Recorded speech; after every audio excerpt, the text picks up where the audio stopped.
Ta-da! Hello and welcome everyone. Thank you for joining us in the Dumbass class for yet another episode. And I would like to just point out Happy International Men's Day because no one's reminded anyone about it. So, very fitting. To all the men out there watching, don't give up, don't surrender, don't be a pussy. You die when your time is right, not before. Or be a pussy. You can be whatever you want. No, there's no surrender.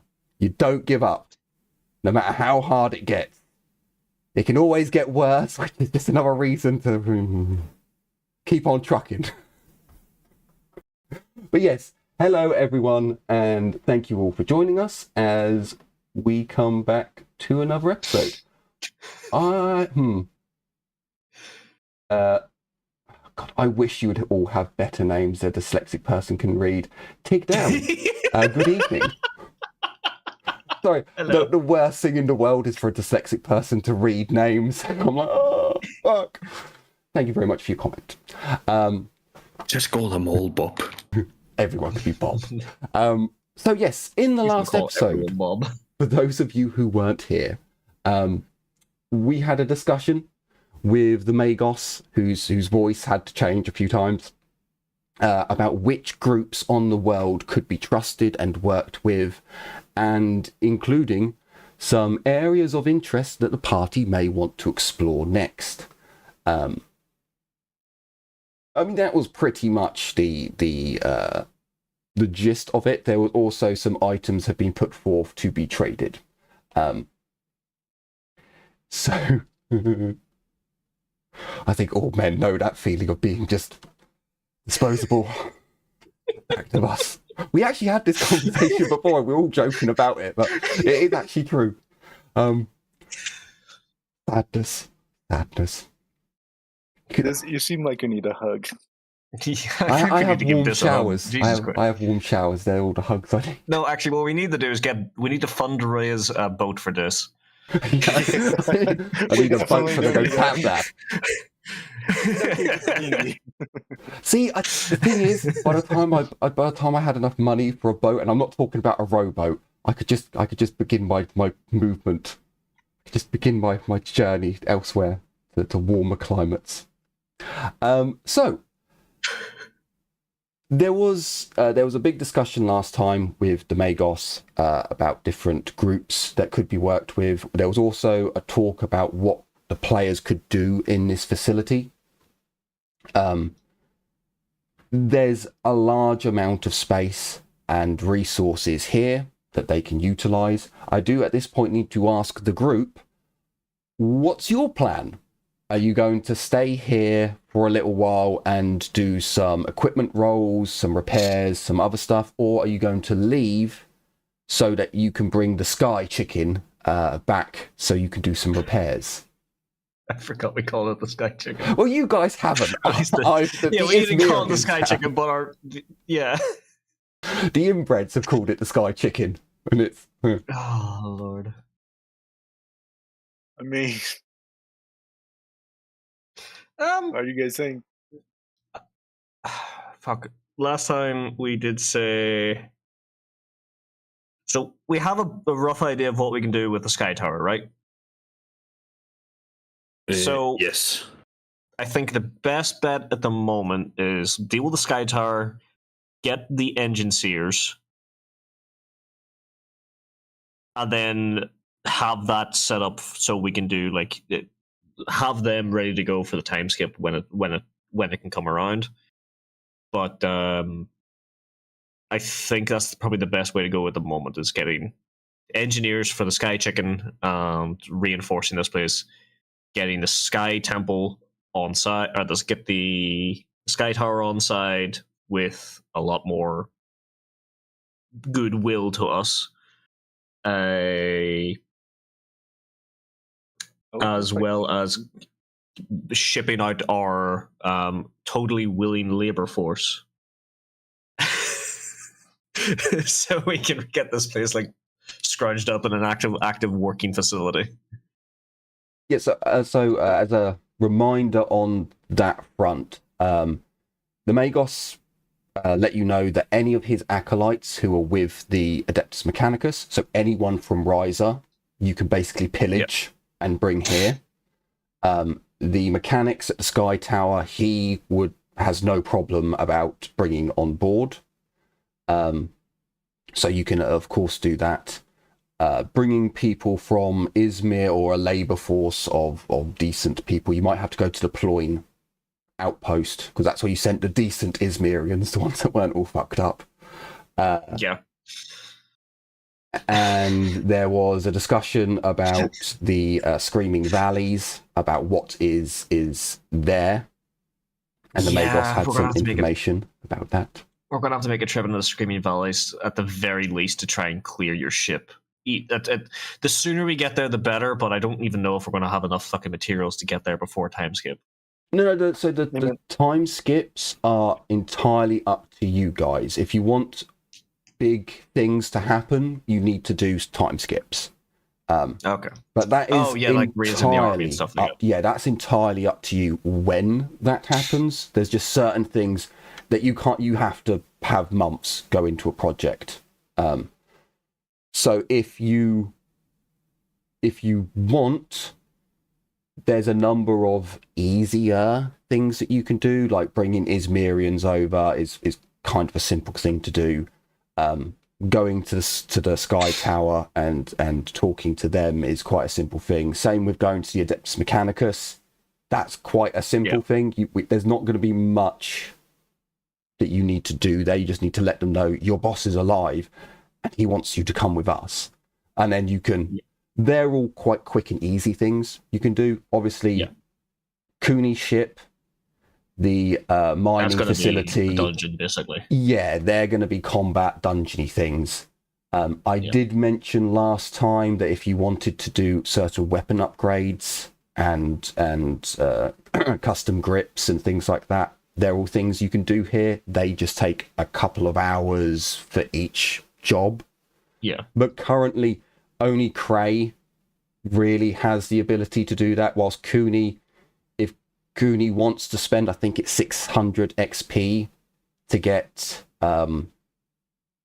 trade skills, then Cooney can also do certain trade skills, but you do need to have the trade skills on there, and depending on what projects you want to do, it might be 1200 XP to get Armourer, and I think it's Aeronautica, which lets you do high-tech trade skills. Aeronautica? I think I've got a funny feeling it's if you look in the book. I think it's Aeronautica.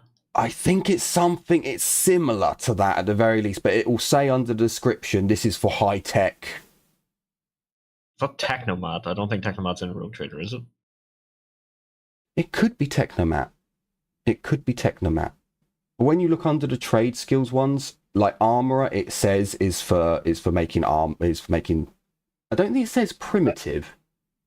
I do believe Technomat's the one for higher level things. Technomancer. There you go. No, Technomancer? Technomancer? It's a Technomat. Oh, Technomat, sorry. Yeah. I added on an ERS on there. Technomancer is a different game altogether. Yeah. Alright, so trade skills. Okay, so Jim, Albie, what do you think? Which one do you want us to do first? I think we should start with some of the shorter term ones, just so we can get like, where do you want to go first? Do you want to go see the engine boys? Do you want to go see the Sky Tower? Do you want to go abduct a bunch of Izmirians? 1 second. I think we should start bolstering this place first, and then go for my ship. The plan was we bolster and loot this place. Then we go to help me a second. Then we go to Then we go looting in the. Well, it depends. We could go looting in the battlefield for a third perpetual motion engine, Or we just give our basic bitch one to the Sky Tower in exchange for their Titan maintenance equipment, which we then go to the Mechanicus with and start fixing our Titans. Yeah. In between, we should also look at increasing our Promethium.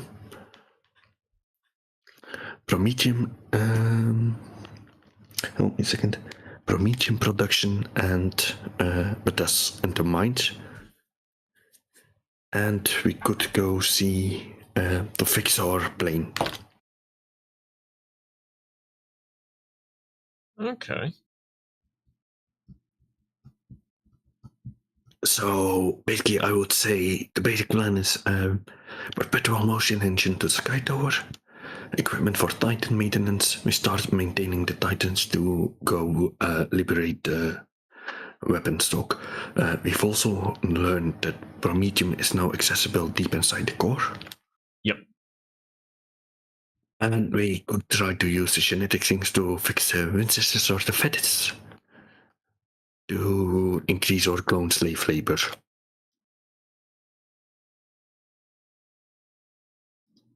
Okay. I think immediate priorities would be to see if we could fix our plane here while we're doing our base here. What do you guys think? Yeah. So should we go engine seers first so we can get them here and started? Yes. Okay. So go get engine seers first, get them here, get them started, get them working on the Sky Chicken. Yep. That name is starting to stick with me, I'm not going to lie. And then is Mirians for laborers, or do we go to the Sky Tower first? Sky Tower. Sky Tower. Yeah. We'll deal with the Sky Tower. Do we still have those stuff we're going to trade with the engine seers to kind of tide over the deal? What was we give them? It's on the other map. It's a load of wrecked miniature Warhound Titans, a Archaeotech Servitor, and some Spider Skulls. Sky Chicken, as I call your bolter, Fluffy Bunny.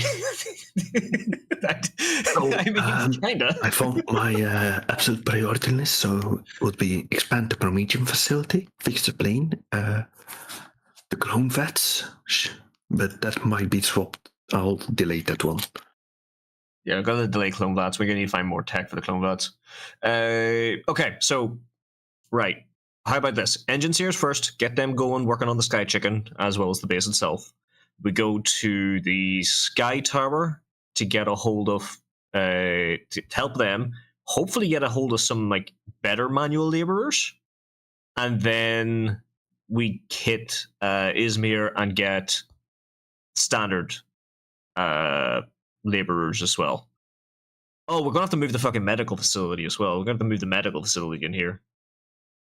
You mean the Dark Age facility? Yeah, the Dark Age medical. Because if we move the Dark Age medical in here, it's going to help greatly reinforce this place, and also means we can move the Astartes over here as well. Because he's probably going to like this place a bit more than a dingy cave. You never know. He might like the dingy cave. He probably does like the dingy cave, but like.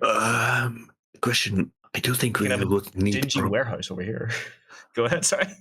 I do think we should probably look at the Promethium production before we go to trade the perpetual motion engine. So on the Promethium side, this facility does have a few barrels of Promethium.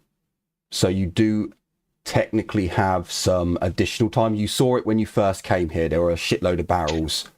I did mark as well. So you've got a bit of extra time. Essentially, you can fly your ship round. You can make Promethium-based weapons, bombs, so on and so forth. You've got enough to use for the short term. Yeah. We'll say we have like a year's supply kind of thing for like general use, kind of, so to speak.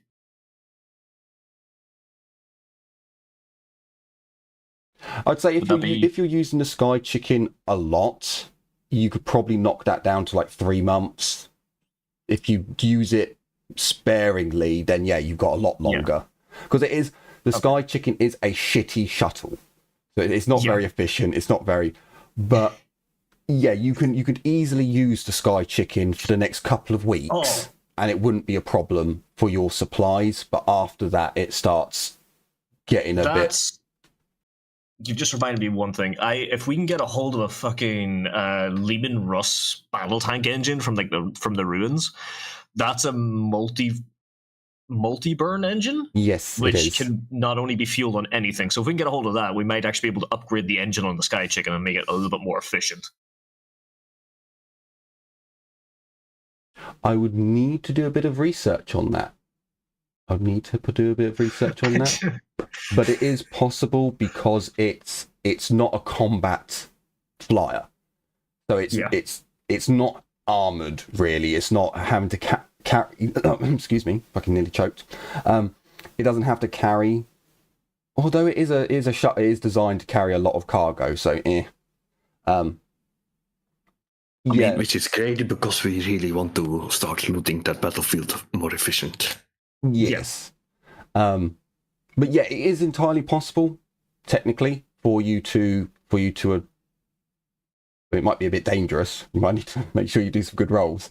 But yeah, you could technically just pick up a wreck and fly it to the island. It is possible. Yeah. It's one of those things. It's a case of pros and cons at the moment. So, right, first things first, I think we're all in agreement. Get the engine sears. Yep. Okay. So priority 1 there is go get the engine sears. We're probably best off going back to shore and then using the car or the Serpentor chariot.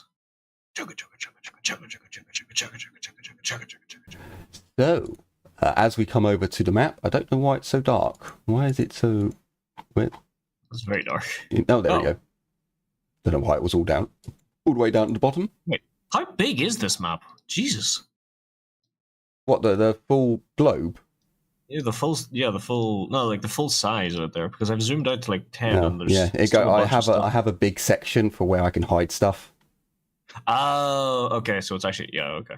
Fair enough. Yeah, there's a big section for me to hide bits in case, I want to hide stuff. Always a need to hide some things from the players. I mean, to be fair, it's just junk it's just junk like this. If I wanted to, have an explosion and everything gets darkened, or this thing over here. Move that down. Well, yeah, actually, I think that is the thing that's over there. Oh no, it's a different one. Similar but different. Yeah, slightly different, but yeah. But yeah, it was just so I can hide stuff, and also some of the stuff I nicked from the internet, and I can't find those things anymore, so I quickly stick it on the side. But yes, we are currently all the way in the corner over here.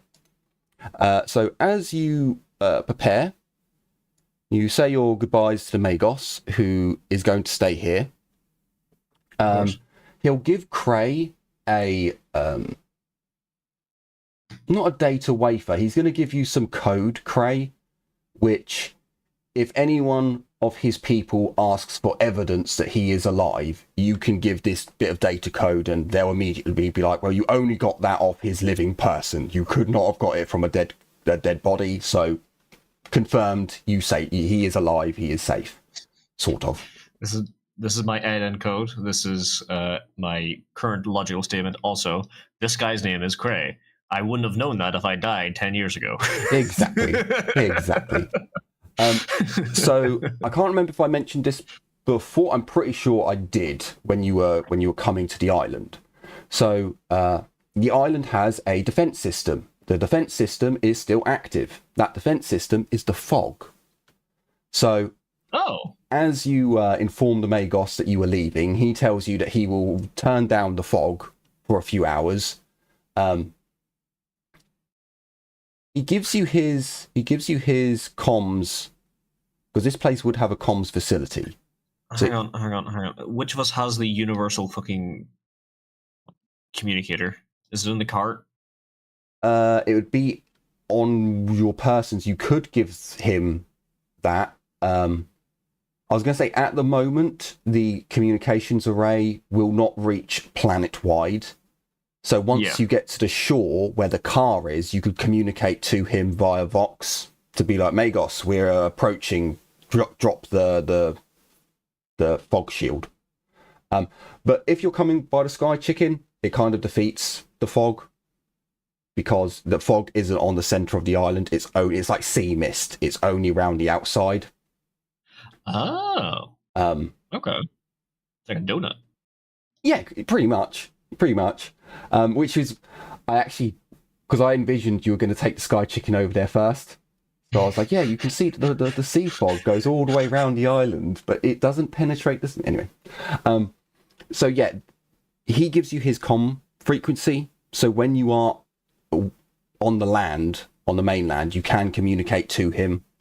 If you want to give him the very valuable and rare system-wide communicator, which I believe gives you like 2 or 3 profit value, you can. Yeah. And then you can technically communicate with him anywhere on the planet. That's the bonus side of that. What do you guys think? I mean, it's better than giving him one that can communicate inside the entire galaxy, so sure. Oh no, that's that one. Good. That's that one. It goes by multiple one. systems you can communicate from. So do you want to go with the Vox or the Archaeotech device? Put it that way. Vox. All right, yeah, we'll stick with the Vox then. We should be fine. Fair enough. I mean, I would rather give my assistant the Archaeotech than him. Yeah, by all means, that's something you can give to her when you next see Gamma Delta Epsilon. Oh yeah, I think that might have been missed in the last thing. Where is she? She's currently at the Archaeotech facility with the Astartes. So she's at Izmir, basically. Yeah. I see. So, as you bid farewell to the Magos, you leave the facility. If you want... so carrying a barrel of Promethium is going to be difficult. Even for Bob? Oh, actually, yeah, you have got Bob. So yeah, Bob takes a barrel of Promethium.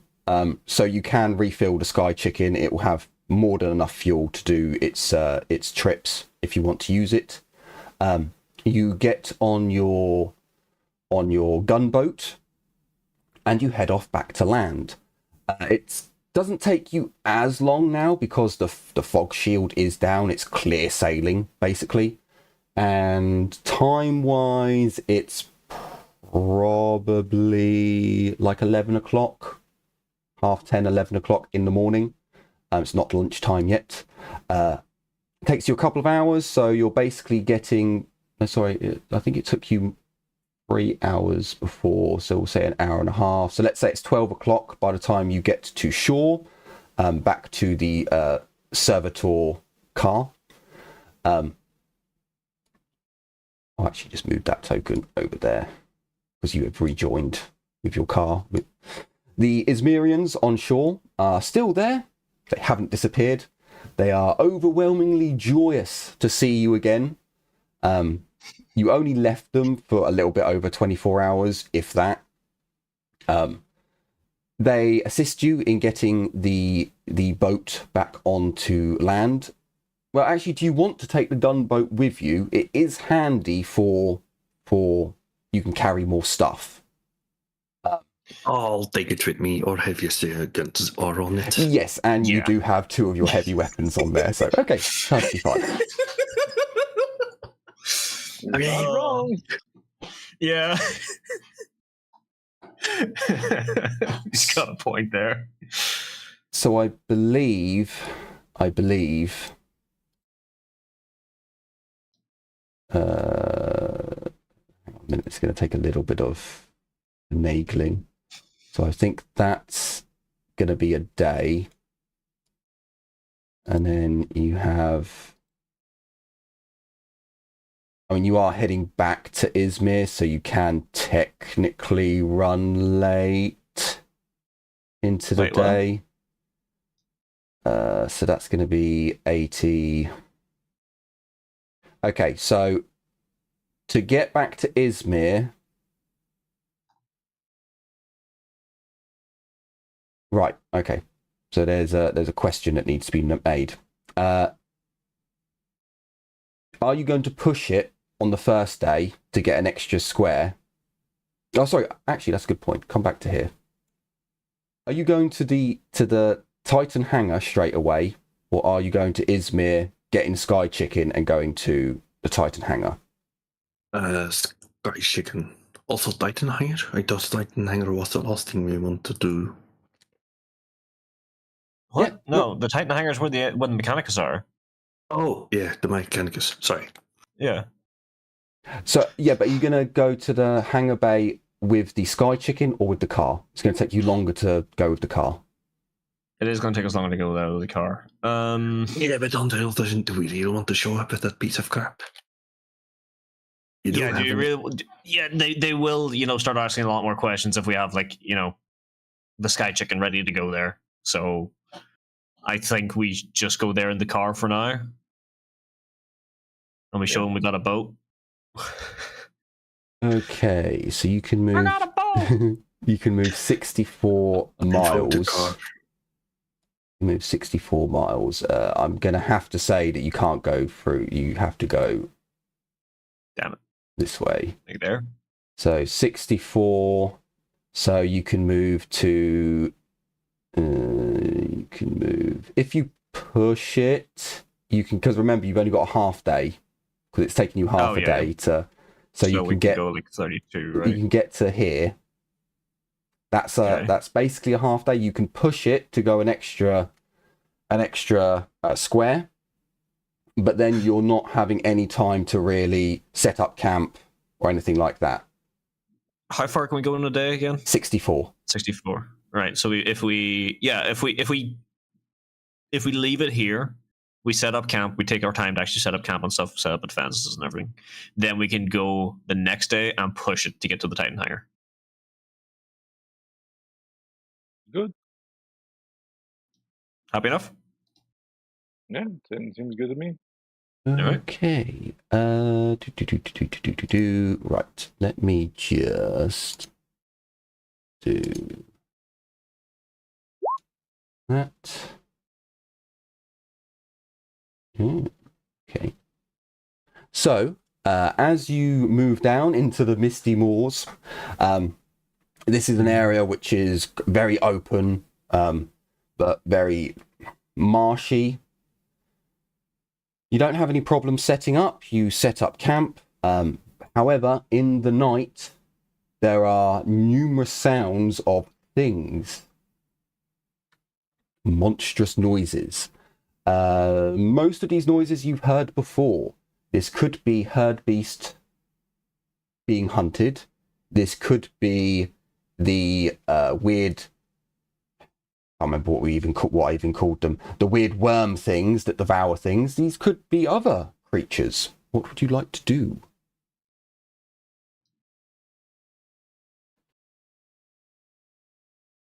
Oh! Alright. Crap, how did we do this last time? What the fuck? Can we do a cursory look or something? Sure, first? if you'd like to do an awareness check, you can do an awareness check. And you said this is kind of distant, right? So can I use my binoculars? Yep, you certainly can. The area is open, so you've got a good view, but the sun is setting. It's still light out at the moment, because you didn't push it. Any bonuses or minuses? I believe you... No, flat's pretty much good enough. Okay. Thankfully, Craig got it because I didn't. That's supposed to be 3 degrees of success because of my ogre array. Oh, okay. Oh, okay. Cool. Should I do it as well, or should I do a command test to make sure everyone's actually setting up camp correctly?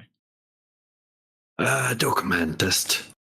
Is that right? This Yeah, by all means. flat as well, or Well, because you're talking to the Izmirians, you get a plus 20. sweet? Because they are your people and they are quite loyal to your cause at the moment. Quite loyal. Quite loyal. So the camp is set up properly, and you also have them set up not true defensive positions, but the way you move the boat and the car, it's kind of, you've circled the caravan kind of as best you can. But it gives the heavy weapons a more opportunistic firing position, is what I'll probably say. Cray, as you use your auger array, you can detect numerous life forms. They are large. You would imagine herd beast or larger, maybe a form of creature that you haven't met before. They are probably 200. Hang on. Thinking about how far the auger. They're probably at the very end, just at the limit of your auger array's scanning ability, which would give you plenty of time to notice them coming. You can direct Cooney in the direction that they are in, which just so happens to be the direction that you are heading in. We would say a southeasterly, basically directly in line with the Titan hangar.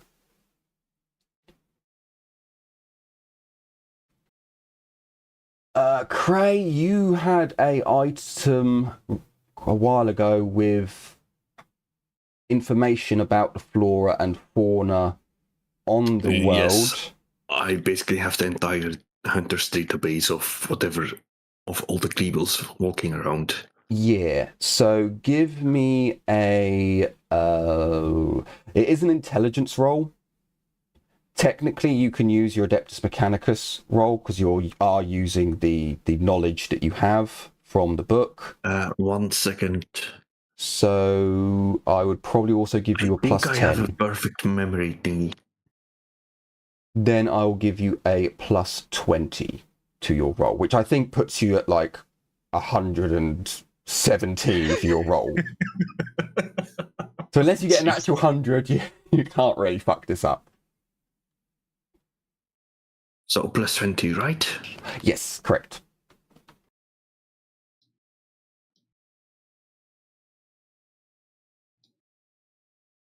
I got a plus 10 for my I have plus 10 for my thingy. You got a plus 10 for your memory, and you got plus 10 for the knowledge that you have. So logic plus 20. Yeah, that's perfectly fine.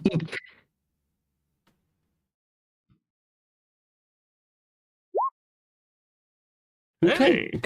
With 4 degrees of success. So this is definitely a warning call of a herd beast. You haven't seen this herd beast before, as far as I'm aware. You do have knowledge on it. It is a much larger variant of herd beast, much tougher, thicker skin. They are only ever dangerous when they are addled, when they're scared, when the herd is in distress. Because you're only described the noise, you weren't given an audio of the noise. Your best logical guess is they are in distress. Oh. However, again, they are probably at least a full square away from you, if not 2. But as I said, the sun is setting. Yeah.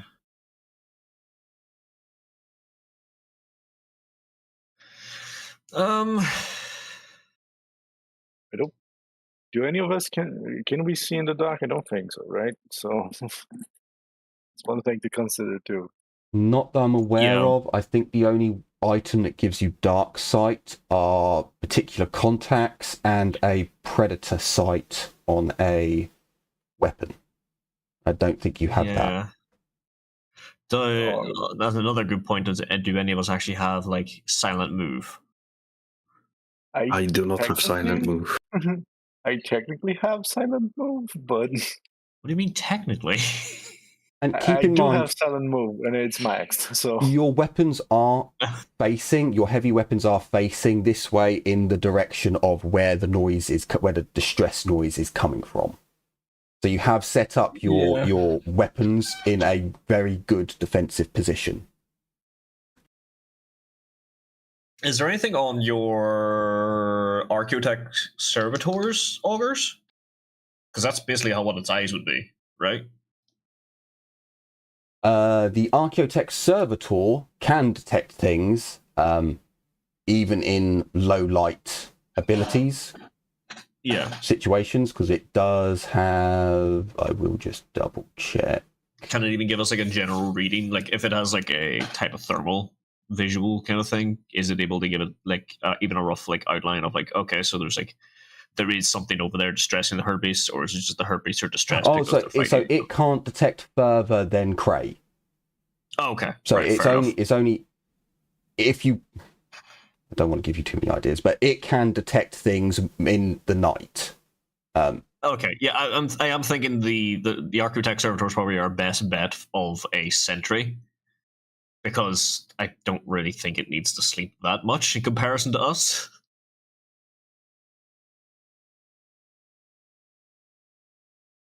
I'll take that as a no. Yeah, it doesn't Sorry. sleep. What were you saying? I think we're going to have to use the Architect Servitor as a sentry at the very least. But Yes, definitely. I don't. Oh, sorry, I don't never mind. think any of They us do can have really dark sight. Never mind, they do have dark sight. The Archaeotech Servitors. Yeah. Yeah, so they actually can see in the dark. It's not just using their auger array to detect life forms. They literally can see in the dark. So Fair enough. I mean, okay, we have the Architect Servitor on Or Overwatch Bob, as well as, you know, if it's easier, just call it Bob. Bob. Yes, Bob. I forgot you actually named him Bob. We have Bob on Overwatch. we should name everything Bob. We're not naming I everything. mean, we still need to get gotta ourselves name a Mario. Yeah, I was about to say we still need to name something Mario and something Tiffany. I mean, we could. I know. I was actually considering not having anything named Tiffany for a bit. Just to add some variety, you know. Who is Like Titiana. What's the Hey, the fetish that always follows us? What's his name again? Muttermouth and Thomas, Muttermouth? and they are with you. Yeah. We bless them. No, we renamed them to Mario and Luigi. Never. I think we tried this already. You did. On your NPCs, you can name them whatever you want, but my ones, no. They have character We sheets. did almost name Enos Mario for a while, but then we just stuck with Enos because it's funny. You did. And remember, there'll be plenty more. We Plenty also more. killed that guy. No, Enos is still alive. No, Anus, Timmy, and Tim are still alive. I think there's 3 Tims at the moment. Yeah, there is 3. But they're also all inbreds who you never know how long they'll survive realistically. So Muttermouth hopefully and not too Thomas both have heightened senses, hearing and smell. So they can, at the very least, give you... Although, hang on, I'm going to do another roll for that one. Hearing won't be a problem. Smell, you're in the wrong position. The wind is currently coming from the east, going towards you, which I think is the wrong way that you do wind, but it's basically the wind's blowing this way at the moment. So you're still in a good place. Wait, and it's right here, right? They are coming from this way. Okay. So that's basically the direction that the enemies are coming from. So so whatever's down there can't smell you, but you can't smell them. Okay. Hang on. I don't think Muttermouth can, but can Thomas use a microbead? Both of them can use microbeads. Okay. So gonna grab one of the spare microbeads we have because I still have one in my from the little pack that the Mechanicus gave me. I'm gonna make sure it's tuned to us. I'm gonna give it to. Well, I'll leave it between the two of them. Which one needs it? Because I don't remember if we actually got microbeads for Modern Mouse and Thomas. No, you guys got them from the Adeptus Mechanicus, and I think you found some. So I think you have some spare, but they're more you give them to people when and where they need them, so they can hold on to one for the evening for you. Yeah. Okay.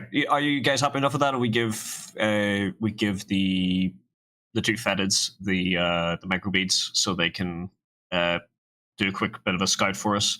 We'll provide Overwatch for them. I'm good. I could technically go with them too because I do have silent move, but yeah, sure. Fuck yeah. Yeah. So all right. Well, you guys do that. I'm going to go pee. You bring up the plan to Thomas and Muttermouth. Thomas outright refuses. He's a mechanic. He's not a scout. However, Muttermouth takes the microbead and double checks to make sure it's you guys can hear what he has to say. And then Cooney, are you also going along? I will be going along, yes, because I do have silent move, and my concealment is very high because of the cloak that I just got. Sure, not a problem. So if you give me a silent move roll, Muttermouth is also going to do a silent move. 2 degrees of success. Let's spray my dice. Don't fuck me. They do not. Also 3. Is that with the chameleon? Hang on. So the chameleon cloak doesn't help you with silent move, but it does with concealment. Yeah. Yep, that's not a problem. I mean, you got 3 degrees of success, so that's perfectly fine. Okay, so the next question is, how far do you want to move, Cooney? Remember, each square is 8 miles. So the enemy is at least between 8 and 24 miles away. Because it's, again, I don't exactly know how far Cray's auger array can scan. I would say 24 miles is, I suppose, hang on, maybe 8, but that should be 16. Man. That should be 16. It is technically 16 there, in the middle. But yeah, it should be 16. I don't know why it's not. Let's say 8 miles, halfway. Sure, because you're going to have to move back 8 miles as well, so... Yeah. And that is going to take you a decent chunk of... Well, not of the night. Well, actually, yeah, it will take you quite a... What's the maximum range on your conversion beamers, Albie? Like 750? 300 meters. 300 is the max range? Yeah. 1 second. Bob, I summon D. In attack mode. Bob, longest range is 300 meters. So extreme range is 600 meters. Oh, 600 meters. As long as you get within 600 meters of us, we can blast whatever the hell it is with a conversion beamer, which is gonna fucking annihilate it. Please don't forget at under 50 meters plus, I have 3d10 plus 10, pen 12, blast 3. That is really neat. Wait, blast 12? Blast 3, pen 12. Oh, blast 3. Oh, okay. Right. Okay. Fucking hell. Fair enough.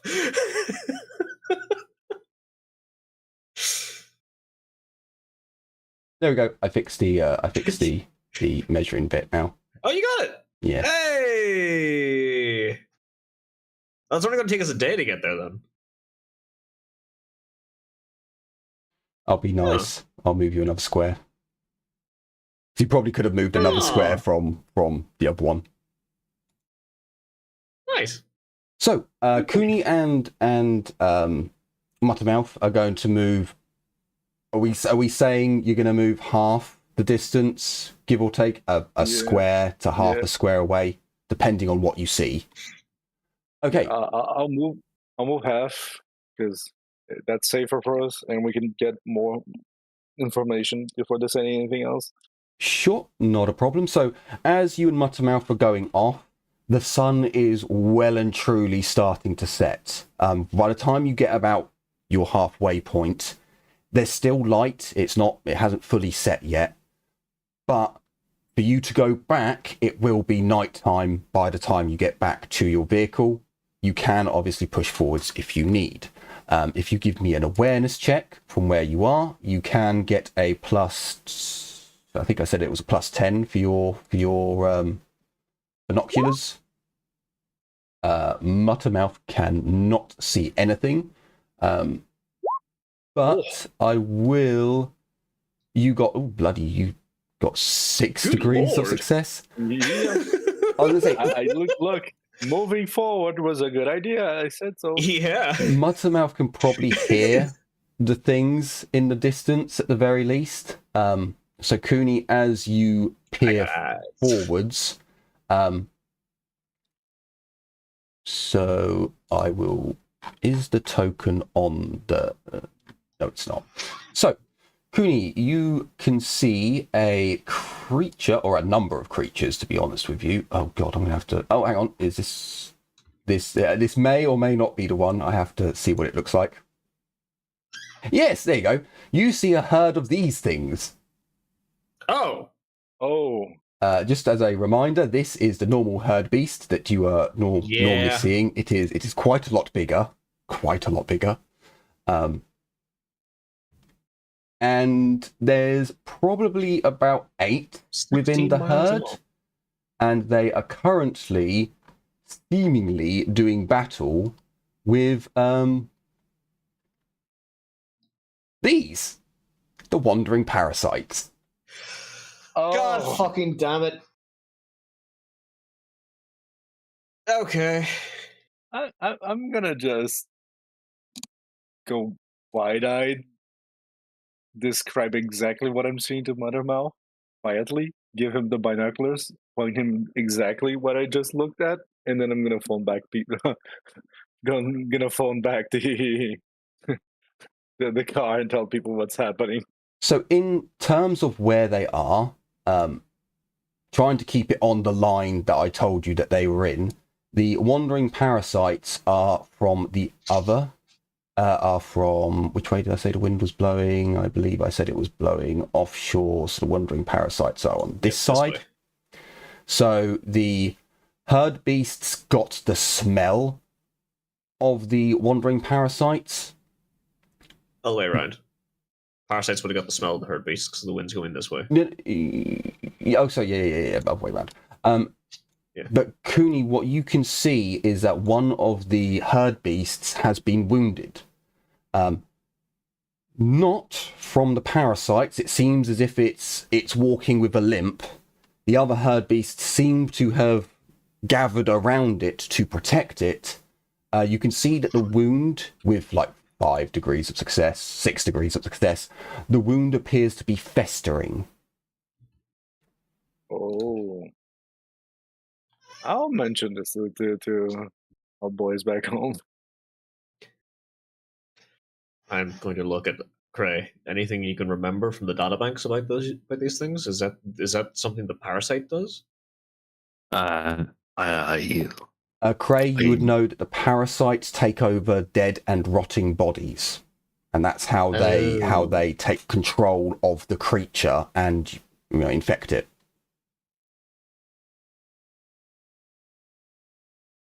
The wandering parasites have a much higher lethality rating on the list than the herd beasts, but the herd beasts are still quite lethal.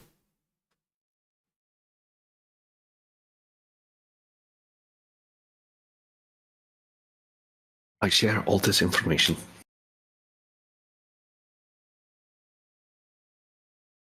Okay. Cootie. What? what? So, right. So they're currently fighting. How many parasites are there? How many? So there's like 8 herd beasts, right? I believe 6. 6. And how many? 1. Just the one. Yes. Okay.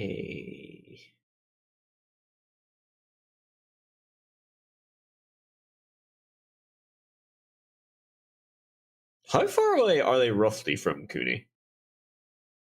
From Cooney, if Cooney had moved the full 8 miles, they would be half that distance away. So they'd be another 4 miles away. Okay, So they're 8 currently miles. they are 8 Right. miles away, basically. Good lord. Okay. The herd beasts are enormous. Let me double check on that. I believe they're enormous. They are massive creatures. Massive is a completely separate one. No, that is actually true, Dave. It's quite true. I believe enormous is bigger than massive, though, so I think it actually is. I'm trying to get the combat thing up so I can see. Oh, actually, it goes hulking, enormous, massive. Yeah. And then immense, monumental, titanic. Yes. Okay. So, Well, I believe these are the biggest Shit. creatures you've seen so far. yeah. I mean, we've seen this thing before already. Yeah, I the think. parasite. Yeah, you have. Yeah. Okay. But, yeah. Okay. So, what do you guys want to do? Shall we just set up a fucking perimeter and, like, wait for these things to come to us? Or do we intervene? I think there's much point of us intervening. I mean, here's what I'm thinking. Technically speaking, the herd beasts may get exhausted by fighting. And depending on how easy it is, I don't know, from maybe Trey might know from the archives, we could help them and use the fact that they will be exhausted from fighting the parasite thingies and try to tame them and take them back to Izmir. Scare the absolute fuck out of the experience. You really are hoping for that natural one on a wrangling check that you don't have Yeah. the skill for. I have wrangling, thank you very much. Oh, do you? There Okay, you fair go. enough. Yeah, I spent like 2 weeks learning wrangling so I could get it. There you go. Fair enough. Fair enough. There is a chance. I have a trained. I have a 52% chance at wrangling. So now that you brought up wrangling, I'm kind of. Oh Lord. Okay. I mean, it's just an idea. See, if the parasite infects their wounds, I'm worried about those fucking things just becoming more parasites. I mean, like you said, they have to be dead to become more Yeah, but parasites. But the wound is already festering on So that. Cray could tell you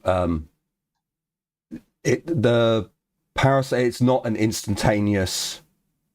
It takes time for the parasite to gestate, basically, to spread throughout the body. Yeah. So it wouldn't be you wake up in the morning and there's 7 more parasites wandering around. It will take time for it to gestate and grow. Okay. But we could just leave it, protect ourselves, and in the morning when we're driving past that area, just like burn the bodies. Although we'll use up some of our promethium. Yeah, not that much. Or we bring them to the Titan hangar and trade them, and then once we need to get rid of the Titan hangar guys, they are already attacked by the parasites. Just litter dead bodies around the Titan hangar in hopes that the parasites will find them. was like, no, hey, do you guys need more like food material? Here you go. I mean, if we go that route, yeah. The Mechanicus have a lot of rotting flesh, don't they? Described as they have rotting flesh. That could attract them. Oh Lord, yeah, but okay.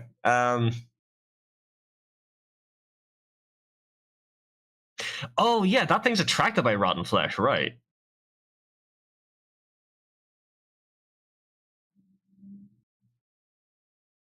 Do you mind not guarding in my ear? Thank you. Gary, why are you abusing your dog? I'm not abusing my dog. She's just fucking looking for attention. Oh, yeah, go pup. I am petting her. I just said she's a good pup. Yeah, I have to banish my dog from here. Otherwise, she'd sit next to me and just whisper bark and then start barking. That's because you don't give her enough love, buddy. You need to give her more love. No, it's her way of getting attention, whisper barking. It's very adorable. And I'm very glad she whisper barks, not barks. But yeah, if you ignore her for long enough, she starts barking. Fair enough. Jesus. All right. Okay. I'll leave it to you guys. What would you prefer to do? Should we just leave them to it, or do we intervene?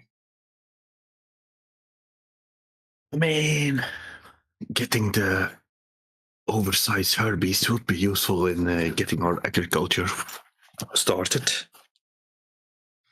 I can't guarantee that we are going to get them. I'll be completely honest, but at least we'll have wiped out one of these parasite things potentially. Yeah, and these parasite things should burn. Yeah. The less parasites we have to deal with, the better it will be for us down the line. That is something to Okay. always consider. Yeah, but once We already have to deal with a great enemy. we're gonna tire ourselves out once we do this. That's the only thing. Also true. Yeah. So if we push up an extra, So you're going to Extra break? one. Are you going to break camp and move up to where Cooney and Muttermouth are? yeah, break camp. We'll move up there. We'll keep the keep the newly minted sentry bot ready to go. But yeah. All right. Yeah, let's go for it. Okay, so you break camp, you move up. By the time you've moved up, by the time you've broken camp, gathered everything back up, moved the vehicle and the gunboat, Cooney and Muttermouth, you have watched the parasite begins moving around the herd beasts. The herd beasts get more and more agitated as they sense that they are they can see and sense that they're being circled by a dangerous prey. As the Dangerous predator, right? Yep. As the guys pull up behind you, the parasite has moved essentially down towards this way as it goes in for its attack. The herd beast. Well, that's not good. The herd beast flee.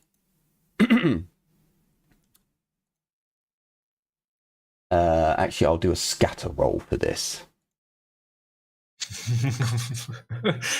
Watch us now get stampeded. Yeah. I mean, you're here with the car. We could just probably run faster than them. Okay, you Oh. are lucky. You are lucky. They're So heading towards the monolith. yes, they are. So as the herd beasts flee, 5 of them are able to move quickly, surprisingly quickly for creatures of their size. 1 of them cannot move quick enough. 5 of the herd beasts have left. 1 herd beast is remaining, which is slower. It is slow enough that the wandering parasite is able to catch up to it. I really don't like that parasite's face. It like, oh makes God. its attack. which is a charge attack. So I'll have to remember that. Can Bob shoot from extreme distance on them? Oh, full use of the conversion beamer. Yes, it. Bob can, but Bob will take its attack after the venomous terror makes its attack. Actually, they're the same size. They're both enormous, funnily enough. So it is doing. It doesn't get to do that. It doesn't get to aim. It does get to charge. It gains plus to that, so it attacks the herd beast. It hits the herd beast in the body. Oh, hang on. How's that? Not a ranged attack. It says melee. So what? Oh, it's for special rules for extended weapons and whips. Never mind. That's why it said that. It technically is that. That is correct. That is where that is. Let me just double check. Oh, yes, that's what makes it so dangerous. Gotcha. So it gets to do its damage roll, which is up there. That's where the damage roll has moved. It does Energy. 19 pen 1 with, yes, an energy attack. As it attacks, its tentacles wrap around the creature. I suppose, actually, I should give the herd beast a dodge. It should at least have a dodge. The wandering parasite's tentacles have a special quality. Technically they are whips. Don't know why I didn't put the range on because it's tentacles. And they have a where's dodge? Oh, I've got to go onto the skills, don't I, for dodge now? Can't do it on the main character sheet changed. It has a venomous, toxic type quality on the tentacles, on its barbs. It fails. It was already wounded. It's taken 19 points of damage. It was already wounded. Its toughness is 5, so that'd be 14. It goes through its armor. So it has basically killed it in one hit. The herd beast is no more. As the parasite wraps, it basically shoots itself out using its tentacle-like appendages, throwing the mass of its putrid corpse-like body into the herd beast. The tentacles slam into its chest, wriggling and writhing into its skin, killing it in the process. The tentacles work its way towards the infected wound. Bob, you may open fire. You do get a plus 20 because it is enormous. Can I fire at extreme range too? I do believe I have a talent for that. You can, but you got to go after Bob because Bob was first. No. Also, do you have a weapon? Yeah, I do have. Do you have a weapon that's on range enough? I think how far is Cooney it can again? shoot at extreme ranges anywhere, where anyone can shoot at extreme ranges. It's But it's still only double your max. it's minus 20, I think, for shooting. Minus 30 for extreme. Minus 30, but just do it on the thingy. Yeah. But you've also got plus 20 because of gyro- its size. So I Funny enough. technically I ignore distance negatives because I'm a marksman. The thing is, if Would you like I'm only to- allowed to shoot yeah, go ahead, Jim. at twice my distance, it will be 300 meters. If not, I can just shoot.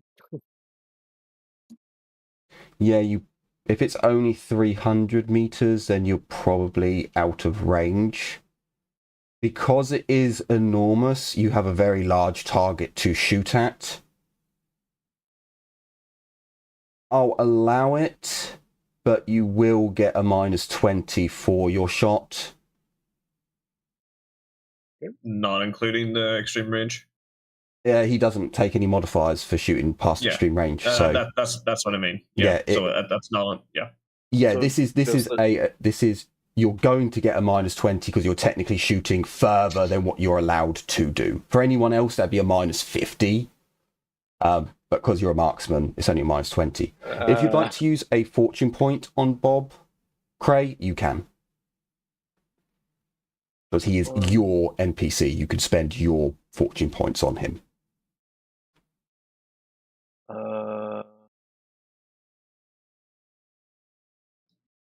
Hold on.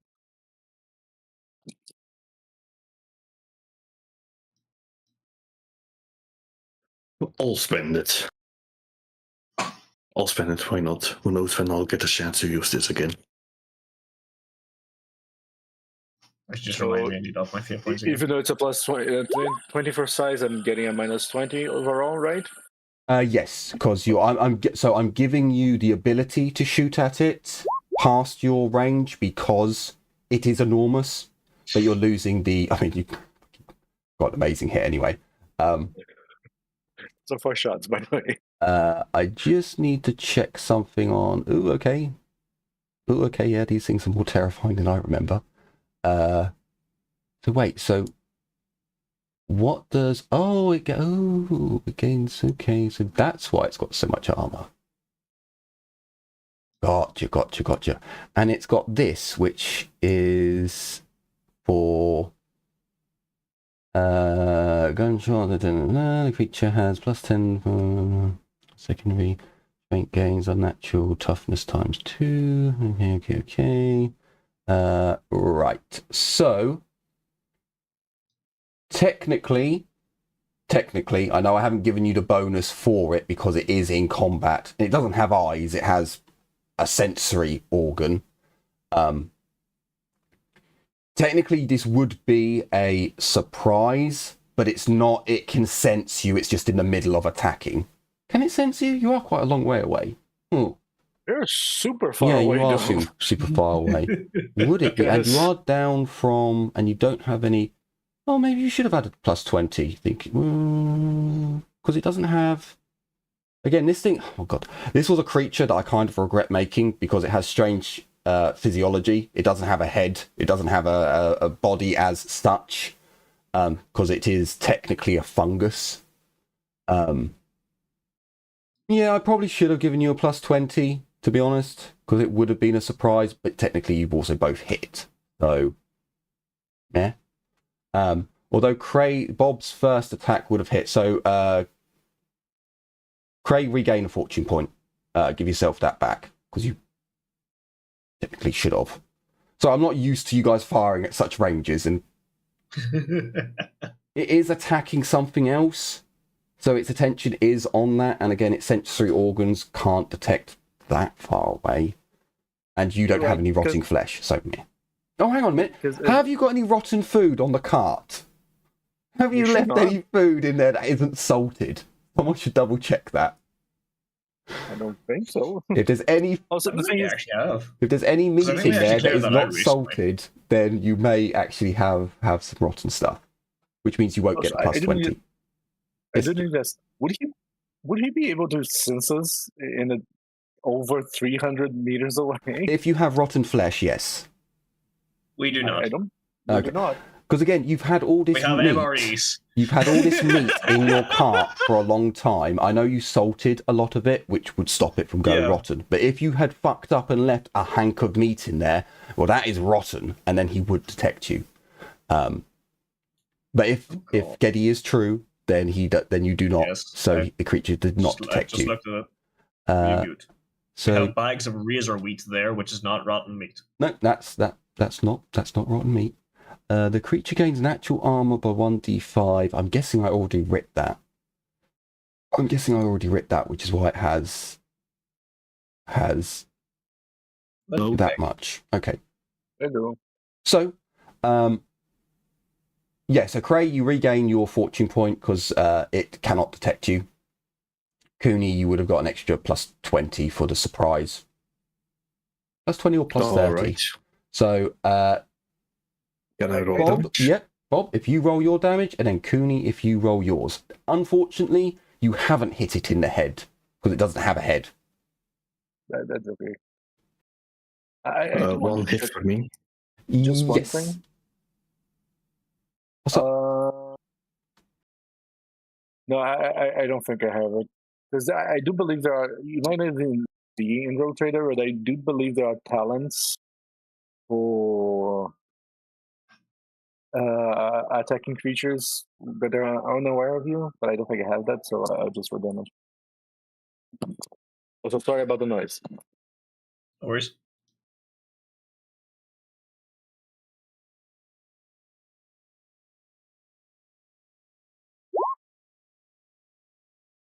I rolled. Did you see my damage roll? My No. damage roll was. No, I haven't seen yours yet, Cray. It must have done. I am using the pulse rifle too, which deals less damage, but come on, man. Come on, man. Wait, the pulse rifle is gyro stabilized, isn't it? No, not working. Oh yeah, fair enough. So apparently it now works. I just want to say last time I had the 22. My first roll. My first roll I had a 22. Yeah, That fair enough. You didn't can seem to replace get the through. degrees of success with that one. It also Yeah, but I had. 22. I guess I then have a +3 if we do degrees of success. Yeah, it makes it 22. Indeed. I mean, in 3d10, rolling a 4, a 1, and a 4, that's such a low roll, man. Yeah.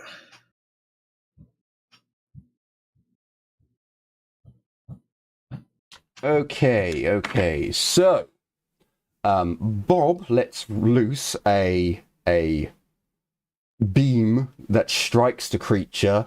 It targets for the largest area that it can detect on it. Whether that's the body, the head, the legs, the genitals, we'll never know. It does a powerful strike, 22 damage, going through the natural armor that it has. Bob does 18 damage to the creature. The creature lets out a weird noise. It's more of a resonance within it than a noise, but it makes your blood curdle. I don't believe you are affected by fear. Oh no, never mind. Hang on. Oh no, never mind. Maybe it was the one. Okay, never mind. I think I got the thing wrong. No, this one doesn't. This one doesn't do fear. Yeah, it doesn't do fear. So it's just a blood curdling feeling within your body, almost like when a lion roars and it resonates through you. It's for a normal creature would be scary. It is not dead, however, as Cooney unleashes with her pulse rifle. It is very ineffective, but it is just effective enough to kill the creature off. Ooh! You Good did enough for me. You did 4, 2, and 5 damage, Cooney. Oof. For a total of 11, we added up, it's but for what you were expecting from your weapon, from what you're expecting from your weapon, it's not as effective as you would have liked. No, this is not the best gun I have currently, so. Let me just check. So it has resistance, which stops it from being poisoned and illness. It can survive gunshot wounds or trauma. Gains +10 to its toughness, which was already applied, so that's fine. Has natural armor 2. And then it has armored, which is an additional 1d5 armor. If it already possesses a natural armor, increase the values by another +2 to a maximum of 8. Which I believe you got very lucky when I did the rolls for it. Because its max armor, its max soak overall is 8. So yeah, you only got... Oh, actually, that should have... Oh, that's why the core is 10. Gotcha. That's why the core is 10. And it also has regeneration. Which will not apply because it is dead. It loses this trait once slain. So quite a good job that you did, Fire Cooney. And then the strange physiology, the alien or creature is altogether completely bizarre. All of the hits count as body hits, and death results in damage equaling to the creature's exceeding its wounds. That's all fine. Yes, okay. So the creature has died from an almighty volley and blast from Bob and Cooney. Aha! Da, Oh, da, look da, at Bob. da, Nod. da, da, da. Bob will fire his other gun. Wait, if he wants to fire another shot at the body, he can. Just double tap it. Just to make sure. I mean, it's free shot anyway. Fire! You can. It's Fire the conversion beamer! I mean, it's dead, so I guess you can have a +50 in total for it. Because it's a mobile, it's good, you know. Jesus fucking Christ. Yeah, that would have killed it outright. That would have been one shot fucking dead. Oh, can we roll in the crit chart for that one? Because it's definitely in critical at this point. Well, I mean, for shits and giggles reasons, I suppose we can. It's an energy. So technically, our body. Yep. I guess. So it would technically be a 10+ energy to the body. The target is in. Oh, it's on fire. Well, that's useful. Yeah. So it's set on fire. The skin melts. The eyes. It doesn't have pop.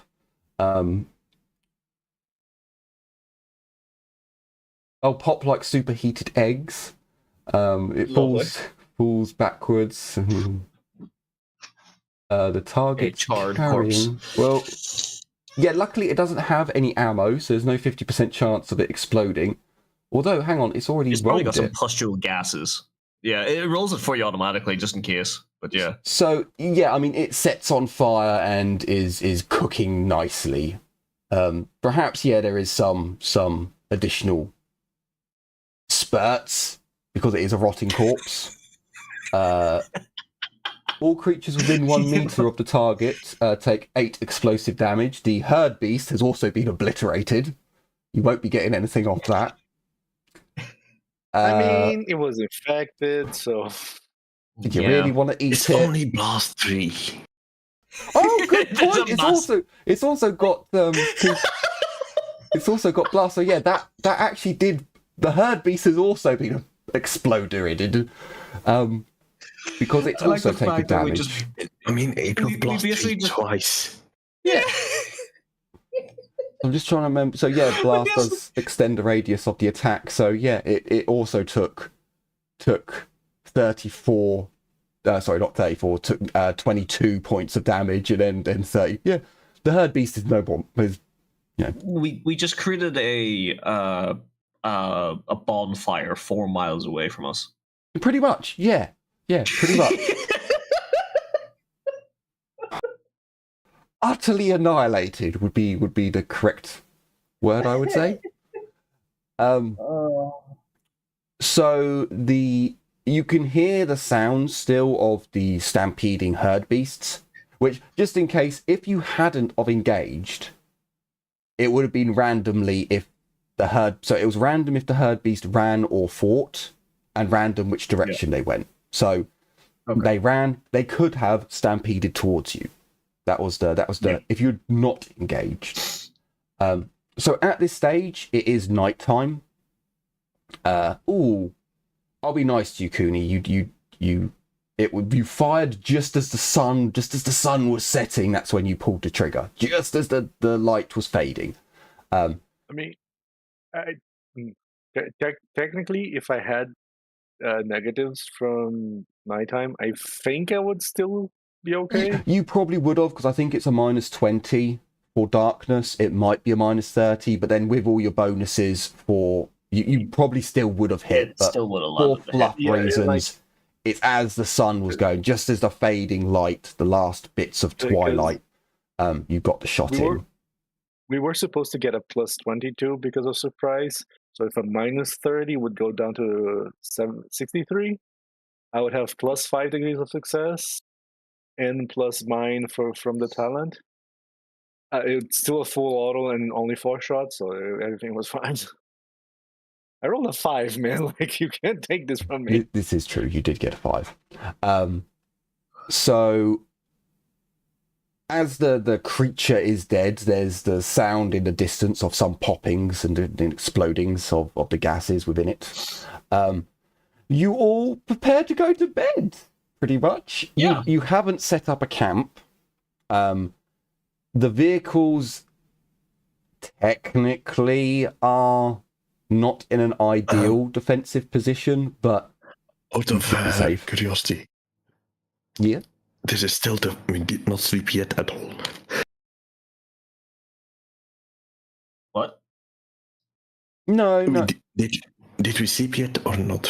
No, not at all. Yeah, you Not haven't. yet. You haven't slept yet. You're basically, because you broke camp, you're not going to have the bonuses for having the camp set up. But the danger is past. Have a bonfire. You do have a bonfire, which is like 4 miles away. Miles away. Not really going to provide much heat. And you do have a bob, which technically you can keep on sentry duty. It has an archaeotech reactor within it. It doesn't recharge.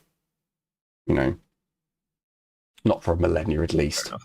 So yeah, you go to sleep. In the morning, you wake up. Bob has detected something. As you get out the binoculars and look over, you can see that there are some worm walking around, worm thingies, the venomous terrors. Oh yeah. They are not technically hostile. They are just cleaning the area, eating the remains of the things that have exploded over. I mean, bits of herd beast have probably gone quite far away. Yeah, the walking worm-like vultures of this world. If you want, you can attack them, or you can gather up have something to eat and make your way to the Adeptus Mechanicus. Yeah, I think we just Yeah, we have a little breakfast. Sure. Just breakfast and fuck off, because. So you have, I mean, again, it's up to you what you're going to eat. You technically could have grabbed some MREs from the Archaeotech facility. You could have some hanks of salted meat. You could have, I think Cooney's still got some Tau MREs. Either way, breakfast is had, and you move on, swiftly leaving the Venomous Terrors where they are. Yeah, Venomous Terrors, that is their name. You make it to the Adeptus Mechanicus outpost, the Titan hangar, with quarter of a day remaining. Now that I've updated the map's movement, I've probably been screwing you over for quite some time with movement, but well. Well. The idea was you were meant to move 1 square at a time and do it that way, but measuring it's a bit easier. Well, I mean, we did do that when we had, a car. Not like we went on foot. Yeah. To try and make the most of it. Can we do this fairly quickly?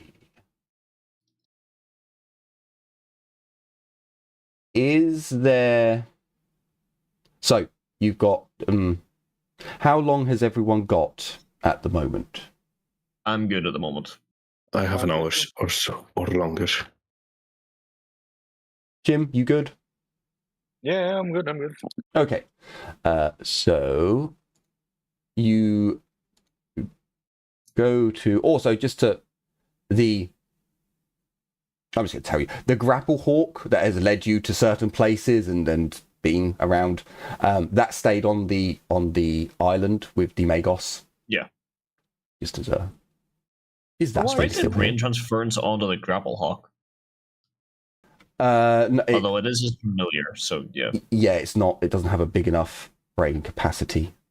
Although you'd think the servo skull wouldn't either. But it's a 0.1 module. It's a unique model. It's literally a human skull. It has yeah. enough room for a human-sized brain. Well, so he's a digitized brain, so he's basically putting memory cards into it. Yeah, so there's definitely plenty of fucking space in there. And meanwhile, Virgin size of a peanut. There it is. There it is. So moving you over to the Adeptus Mechanicus map, or at least the outside of it. You arrive at their stronghold with the Imperator class Titan that has been laid upon the entrance. No one And they can get built their anything entrance out. on its dick. Well, think of it more as it came down on the tower and the tower punctured through the top of it, through the center of it. Can't tell it's the tower's dick. Kind of. Kind of. So there is no more Peeper Skull. He's no longer there. There isn't a herd beast or a cart anymore because that's no longer there. There's no longer a grapple hawk, which is in the corner that can go. There is, however, and I will plop him down because of reasons, I suppose. Where are you? Where are you? Ah, there you are. There you are. Plop down a bob. There's also technically a boat attached to the back of this, but oh, hang on. Can I get it so that everyone is in screen? No, I'm just gonna have to move everyone. Okay, right. Let's just grab everyone and shift them over a bit. Meh. There we go. So, as you arrive at the Adeptus Mechanicus outpost, there's numerous servitors, gun servitors, miniature warhounds, servo skulls, even a few Scutari, all on sentry. As you arrive back, Cray. As you get into Vox range or microbead range, data is transferred to you. The data is from Adeptus Mechanicus. The data is from Magos Biologus Grox van Deer of Riser. It asks, or she asks, if your mission has been successful.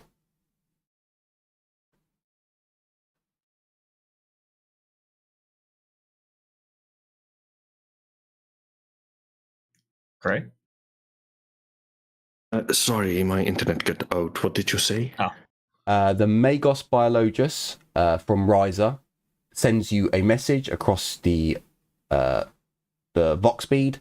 Was your mission successful? Have you located the Magos? I reply, yes, we have. He is now working again at the base to the north. There is, so this is all encrypted, but you have the encryption for it. Another transmission, what is the operational plan? What are the orders?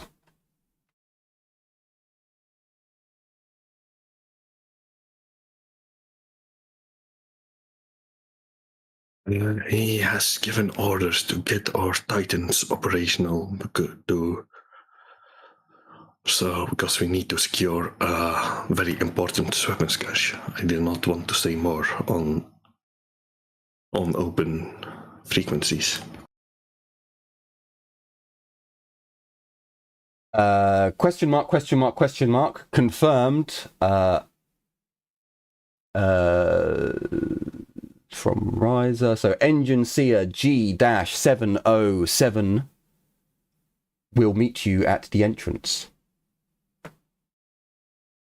Well, now I've got to fucking find G707. Let's fucking see which one it is. Oh, good. He's actually outside. Marvelous. Yeah. Marvelous. Tau Gamma 84 was the... Which one was that? That was the first From one the we Leif, met, wasn't it? from the Leif world. Ah, okay. And then you have MG-286 from Mars. Yeah. God, tech priest names. Why did I actually had to use a random generator to create their names. You'd have thought I would have been able to make them up, but no. So as you arrive, the Magos biologist is already outside awaiting your arrival. Upon seeing the monstrosity that sat on top of your car, he makes the sign of the Aquila. Not the Aquila, the Holy Cog. That'd be a bit weird. of the Holy Cog. I'm really fucking terrified Yeah. of it. That'd be like, what the fuck is wrong with you? Good lord. A number of servo skulls approach and begin scanning, which is very common for Adeptus Mechanicus personnel. This isn't a warning or anything like that. She's more in reverence of, oh my god, what the fuck is this? By the Holy Cog.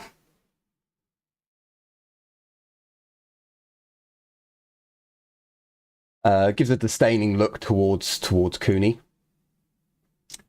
I will ignore it as usual. As always. She greets the rogue trader with a bow. I buy it back. She screeches Binaric to Cray, basically greeting him, making the appearance that this isn't clandestine, even though she knew to come up here.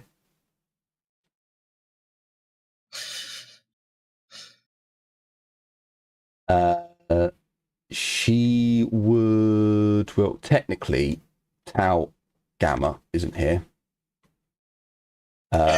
This dude would be here just because he's functioning as dealing with the servitors. Would she go with... I don't know if she has... Oh, no, she does have a... So one of her servo skulls... So for all of you, you suddenly have your ears pop as the servo skull produces a privacy field.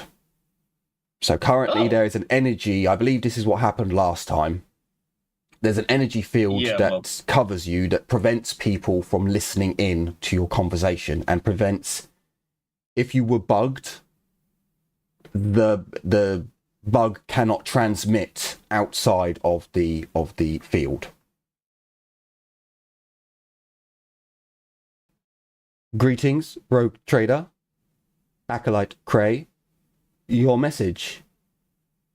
Impossible. We cannot awaken the Titans without Moderati, Principe, and she turns back towards the Titan, towards the Imperator, until we can move the Imperator from its resting place. Do you have evidence the Magos lives?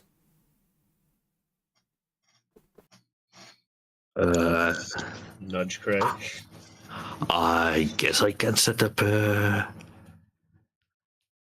I just called Magus on the Fox. You can't. No, It's too long distance. You got the. You don't have to. You got the chip. remember? You got the chip. Yeah, he gave you a data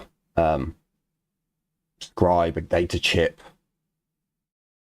But yeah, your Vox only has like 30 miles, if that, range.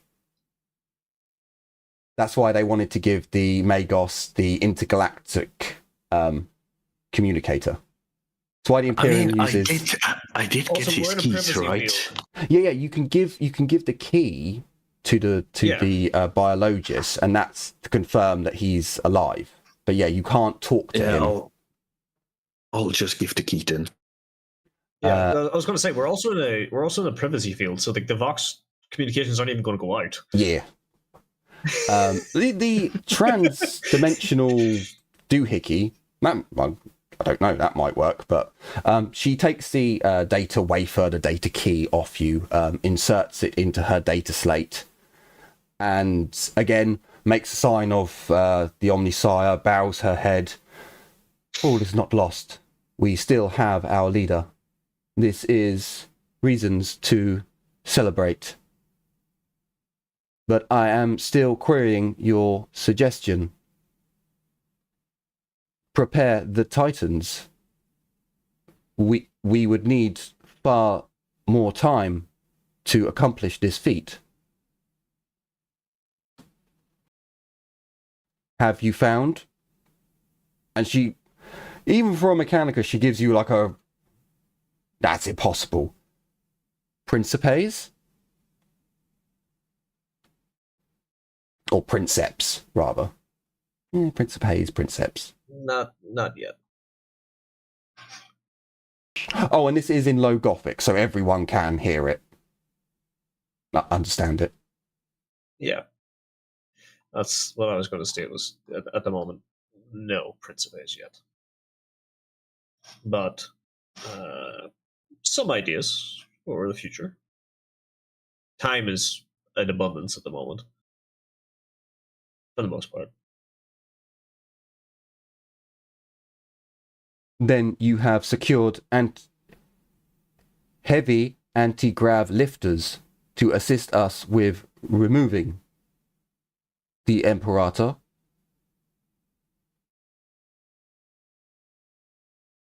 Not yet, but we have the means to acquire it soon. It will involve us making deals and such with the Sky Tower to the west.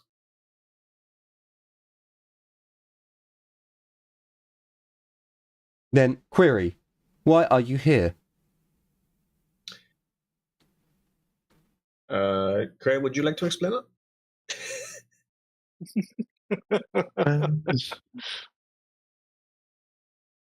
I give a brief rundown in binary of how the Meg is still alive, what we need to do, saying that's to do with the great enemy, and that we really just start working on those titans, and that we will be able to fix the pilots with the help of her Megas. And that we're recruiting too. I also add that we are still looking for extra, Yes, we're also extra looking for it. Mechanicus people to eventually staff the ship.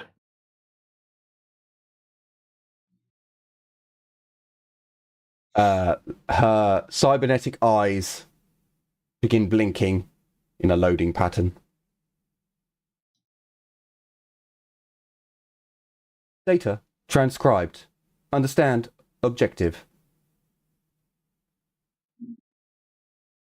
Do you require us to move immediately? For those of Riser to leave now? If you are attempting to manufacture princeps or clones, clone warriors, improve your... She looks disdainedly at the Izmirians who are clinging on to the vehicle for dear life. Genetic stock, I can assist. My specialty is biologist, after all. Wonderful. Can you also do you also have some experts in I want to say aeronautics, but Yeah.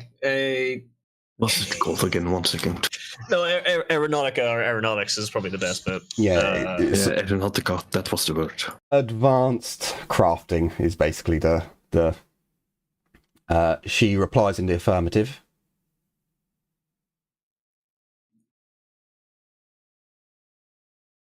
She informs you that there are not as many Rysons here as Leif and Mars. She can have all of Ryza mobilize, but that would leave minimal, well, almost no assistance here. So you can take all the Rysons with you, but then you don't have anyone on the inside to assist you if there should be any, problems with the Leif World Magos Explorator. Yeah. But at the same time, as long as your goals for the Explorator line up, there shouldn't be a issue. For example, if you bring the anti-grav heavy lifter here, you have a massive trading component. Like that's what they need to get things underway. So having that is basically the checkmate to give us some stuff or you don't get this. Checkmate.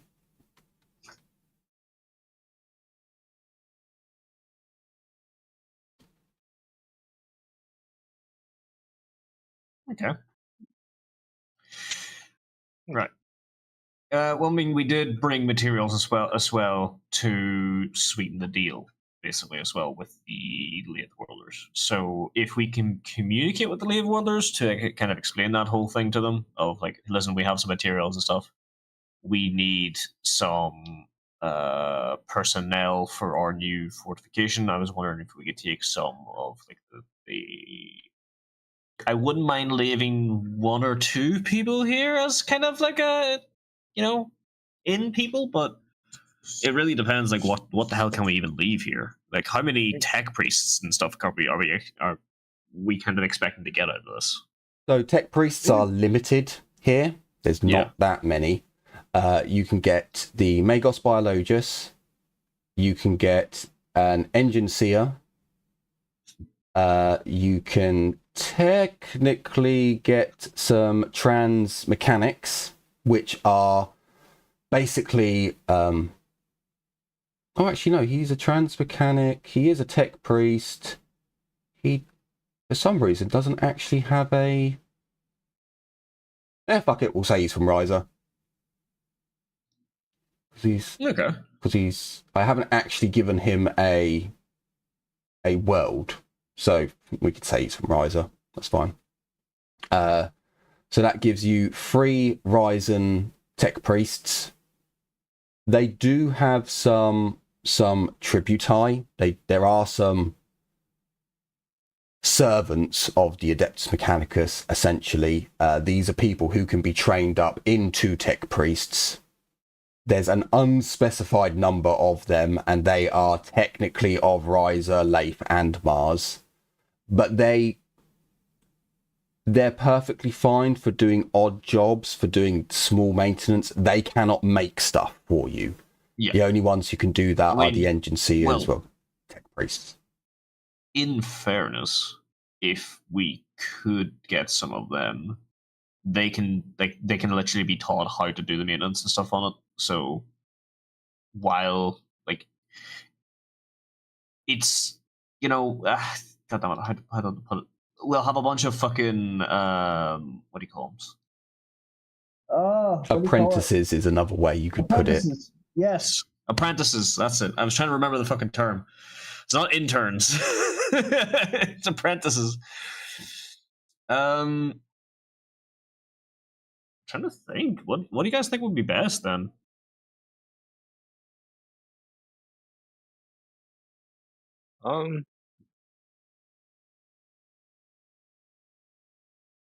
Right.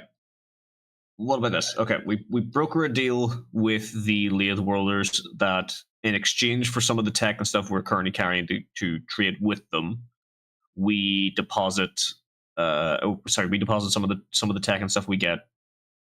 We get some of the engine seers and such to assist us, specifically the Ryzen ones, because they're the ones we can actually trust at the moment. So when it comes to Rise, they will leave with you if you ask. You don't need to trade for them. You're only trading with the Lathe Welders to keep them happy with you is one. To get stuff off of them and to get them in your good books is the... So that's kind of what I'm saying. Like I wanted to make it appear as if, okay, we have already talked with Engine Seer G707 from some of the prospects we've gathered. They are interested, so we can take the Ryzens off your hands, but in exchange, we do want to make sure we stay in your good graces. So here is this such and such technology. We will provide more in future times, as well as look for a way to actually get a gravitic fucking, what do you call it? Heavy lifter. Gravitic heavy lifter, yeah. Sure. So, Sounds good to me. the biologist, Van Deer, will basically do the relaying for you. So she's going to disappear off. Couple of hours wait. Sadly, you will gain no Scutari. Scutari are from the Lathe. However, when she returns with herself, the Ryzen Tech Priests. I go and get them off another map. No, I really can't be bothered, so I'm just going to grab them off of here. So you get Biologus, you get the G7, you get the Trans Mechanic,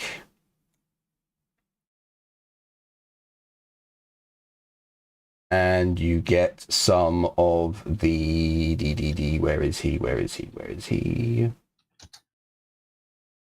Why? Well, his token is there, so there must. Okay, well, I'm just gonna put him there as his. Well, actually, we'll copy his token so you can actually see how many you get. We shall give you 3. She'll give you 3. There we go. Get 3 apprentices. Let's call them for now. Along with 4 drone servitors,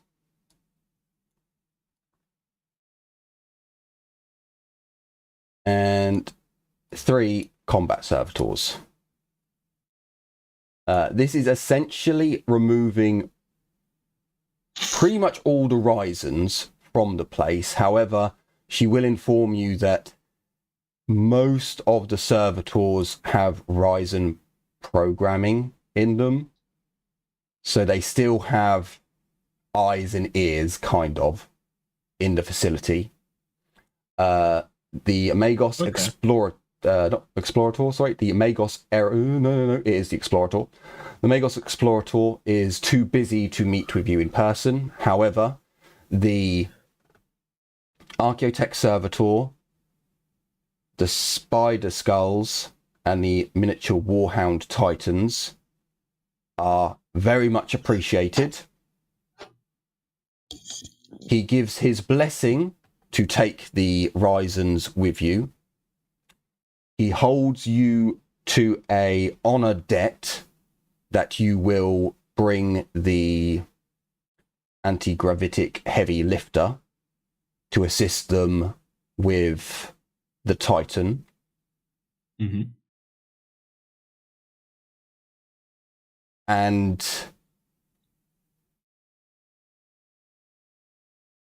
no, I think that's about it.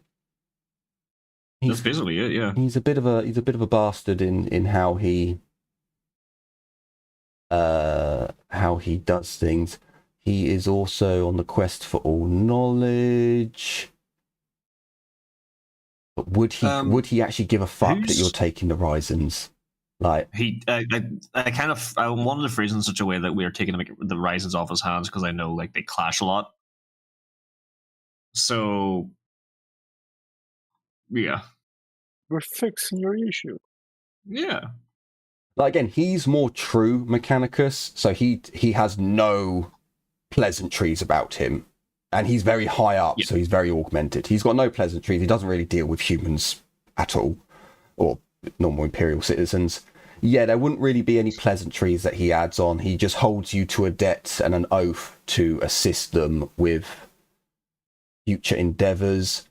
She would probably have put forth that there is a quest or a mission or a desire to take the world, and that there may be a time when the Titans would need to walk in the conquest of the world.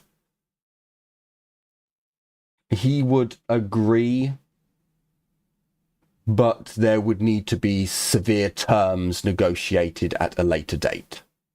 Of course. Because there is, like, in his mind, he wants to give you a warhound and then you can fuck off and leave them alone and never bother them again. In your terms, that's not fucking good enough for what you're offering. So no. Well, in his terms, we're getting a warhound and fucking off. In our terms, he doesn't know, but he's going to be supplanted with the fucking actual Magos. Yeah. Pretty much. Would he try to do something a bit fucky-wucky? No, they don't have... I was thinking he might try and get some of his Skitarii to go with you as moles, but they don't have enough Skitarii, and you are taking a decent chunk of their defense force, but you have provided a... Well, it was the one that the Magos... Degrand, we'll just call him Degrand for now. It was the one that the Grand killed, so that could actually be repaired. So you have technically provided him with an Archaeotech Servitor, which would be pretty good for defense. So yeah, no, that would probably be about it. We did kill them pretty easily, so yeah, that's not happy enough by that. Well, the ones you guys killed, a lot of the stuff you killed stayed. You provided some stuff that you kind of blew up. No, I mean we did kill them before. Yeah. There as well. So like I'm happy enough if we do have to fight them. We know what we're fighting against at least. Yeah. But okay, got you.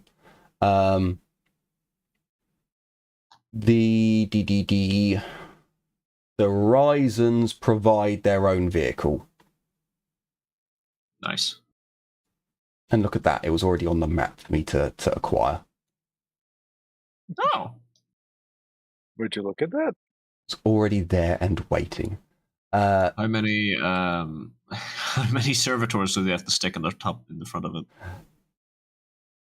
Oh, quite. They're gonna need all the monotask. Are they monotask? I think these are monotask ones. I don't think they have the Omni servitor drones, or more the personal drones of tech priests. So these would more than likely be Omni ones that they're taking for you. As a bonus to Cray, technically it's to the party, but to Cray, you are given shield drive. You are given 2 cybernetic limbs of your choosing.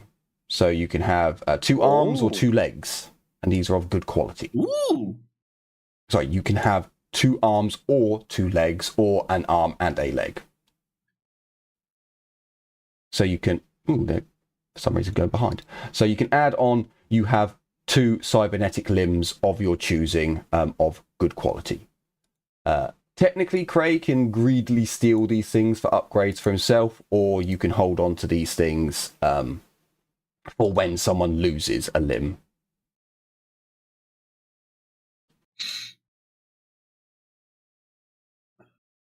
Yeah, I believe that. So let me just Right, you're the cybernetics guy. I'm leaving it to you. check the Oh, I have to Mechanicus map. check the book. Because problem is The tome. cybernetics are all talents. Oh wait, no. Limbs are single talent, right? I believe no. So as far as I'm aware, cybernetic limbs are something you acquire if you lose a leg or an arm. I don't think you need to get an a talent for the limbs. Yeah, but if you wanted to be better, you had to, I believe. Oh, hang on a minute. That's not Magos Biologus Van Deer. I was going to say, yeah. That's a different one. That's an adept. Hang on a moment. Sorry, I went on to the correct map, and I'm like, hang on a minute, that doesn't seem right. So who are you then? Which one were you? Were you? Oh no, that is you. Okay, never mind. You are getting G707. That is correct. You're also getting the Magos Biologus. That is correct. There we go. I just needed to get the right token there. So maybe you are actually getting an extra Ryzen. I'm also just checking now to see if there were more tech priests down here than I originally thought there were. Yeah, as far as I'm aware, the limbs are just replacement limbs. I don't believe you needed a talent. I know some of the cybernetics are talents.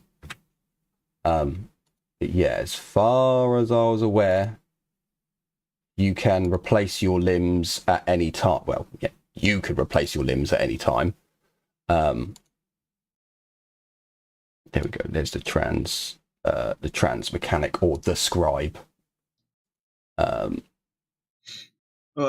wait, hang on. Transmechanic or Lex Mechanic? Because Lex Mechanic are the scribes, Transmechanic are the audio ones.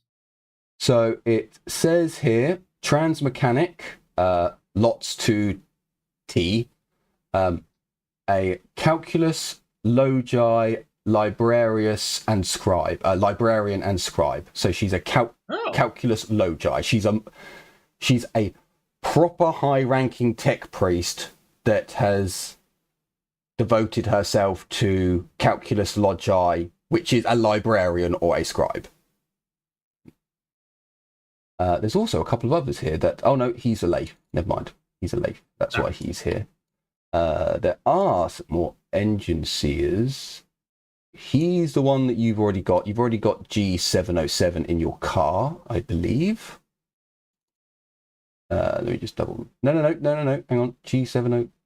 Yeah, G707 is from Ryza, so you need to disappear. Don't want you down here for later.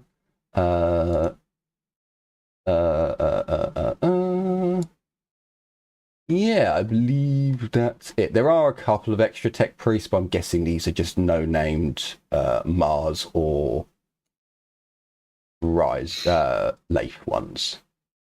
Oh, hang on. Who the fuck are you? You're Tau. So Tau was Tau Gamma is from the Leif. So not for you. You said your Tau was like, I was almost happy, then I remembered that that's not the type of Tau you mean. No. Unfortunately, I got the names before we had a Tau in the game. Yeah, that's pretty much all of them. That is all your Adeptus Mechanicus personnel who are from Ryza. I've given you an extra one of them. So yeah, with the, as far as I'm aware, because they are good quality, if you replace your limb, you get +1 armor to that limb, which is natural. I can't remember if you get +1 strength. I think you get +1 strength, and if they're best quality, they come with a hidden compartment that you can hide a weapon or a grenade in. So it might be that it's I think the legs have a slightly different. I don't think the legs might have a different one. You might get +1 agility if you replace a leg for good quality. Yeah, I think off the top of my head, it's +1 armor and +10 strength with that arm. So if for example, what I always do with my characters, because I'm a bit of a dick, I always replace the main arm, because then my sword gets an extra +1 damage. Every little one counts. Every little one helps. So I'm going to copy the vehicle and all of the people. Where would you be heading next? Are you going to Izmir next, or?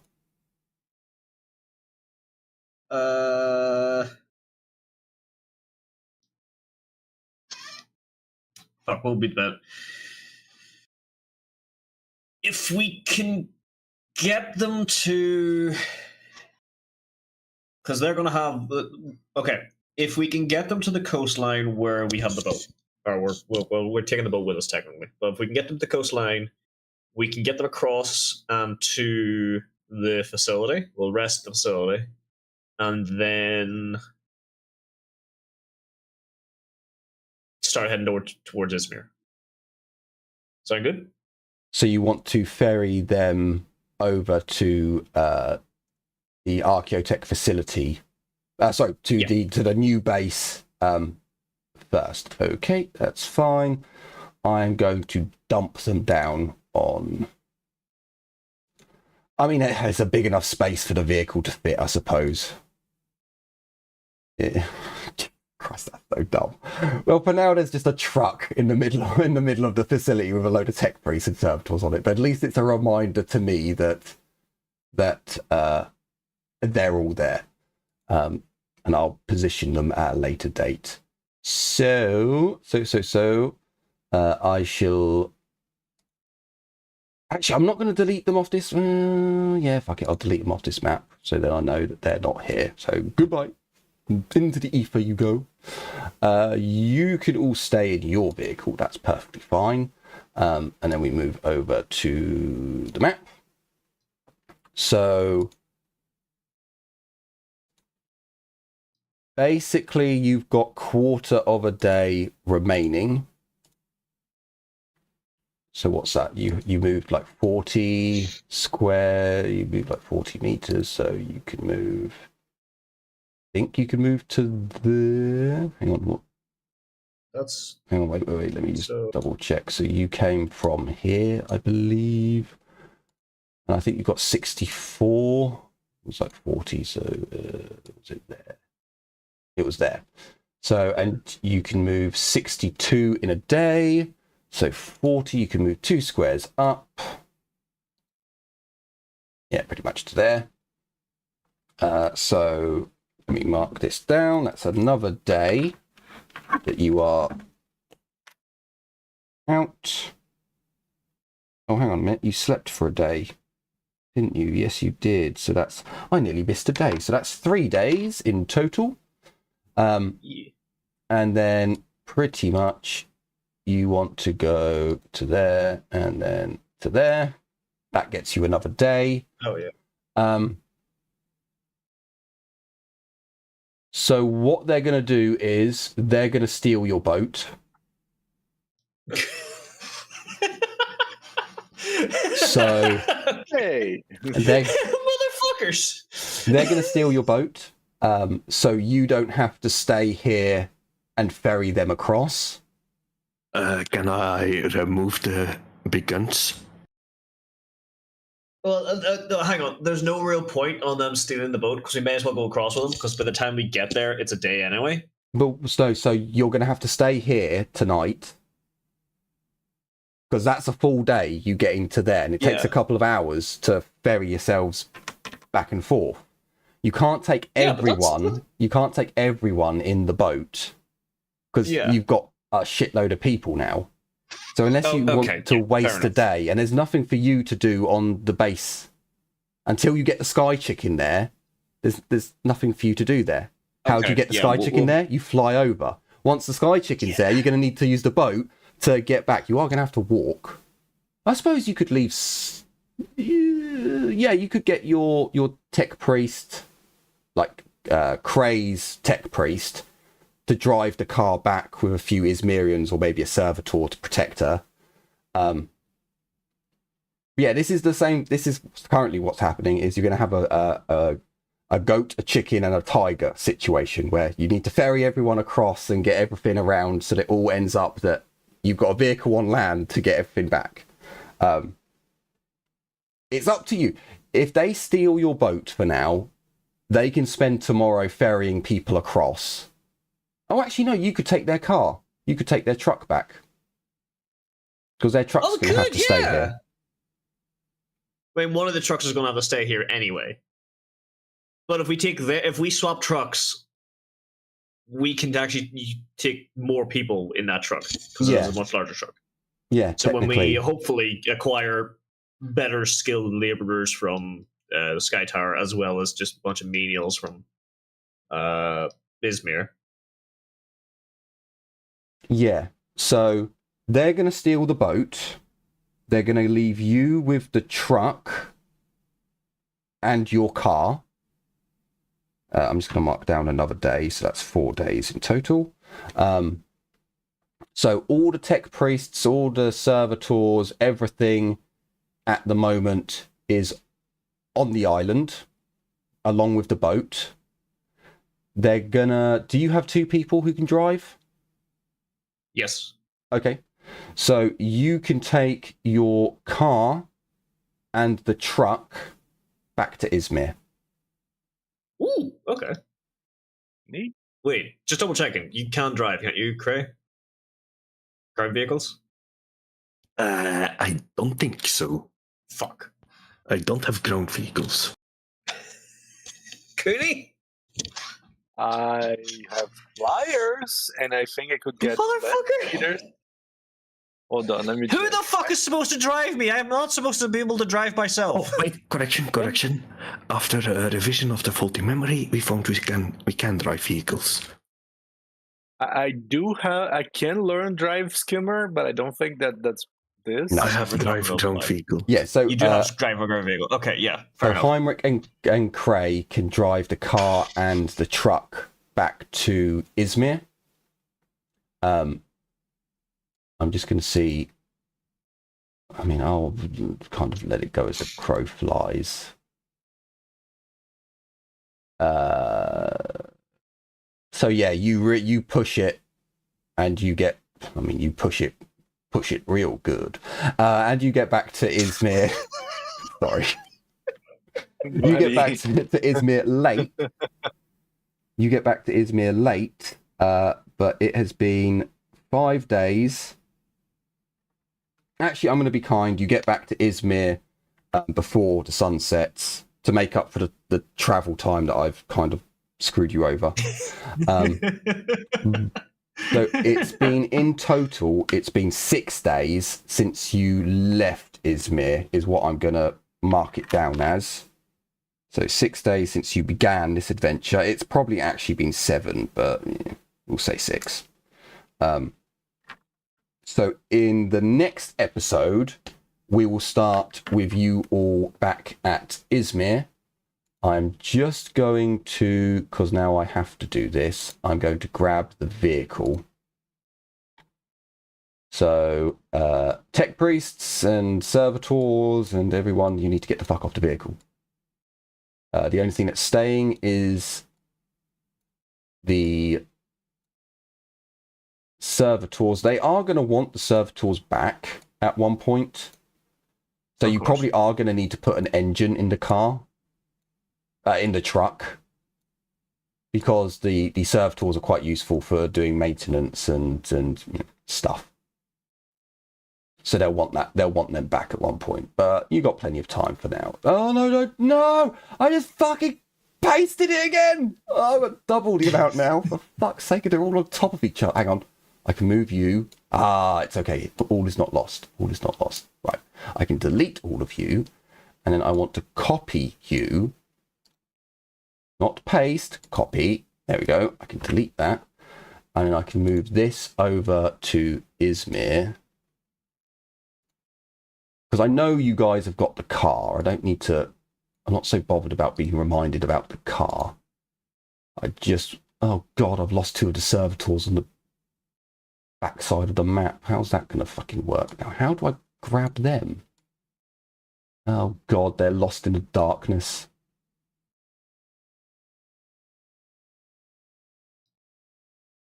All right, okay, well, 2 servitors were lost in the darkness. The darkness swallowed them. There we go, there we go. Now I can move this. Spin this around. Oh, God, I picked up stones off Izmir for some fucking reason. Why are there why is there a star that's... Oh, God. Move you over to there, and then pick you up to here. I mean, there's also a sky chicken that's somewhere on this map. Straighten that up, because it will... Oh, God, there's someone underneath the vehicle. Why is there someone underneath the vehicle? Who are you? Oh, it's Cooney's name. It's Cooney's name because Cooney writ her name on a house. What? I think that's right. Like someone's written. Can't see shit. No. This is at Where Izmir. are you? No, this is at Izmir. Oh, I don't see the Izmir map. Yeah, I know, because I'm just moving stuff around for when you get here next time. yeah. But yeah, it was. I was thinking, what the fuck is that? Who's underneath the vehicle? Who did I run over? Okay, that's fine. Okay, so everything's set up at Izmir. You've got your 2 vehicles. You've got that Peeper is no longer there. So that's all set up. That's all good. So then, yeah, in the next episode, we will arrive at Izmir. And as you arrive at Izmir, events have unfolded that need to be dealt with. Oh, God damn it. I'm going to put down another rebellion. You may need to execute some people, I'm not going to lie. Let's get Timmy into the spear. Come on. It is possible you may have to execute some people. Now, I should probably do some more notes, but I'm not going to. I'm just going to do day 169.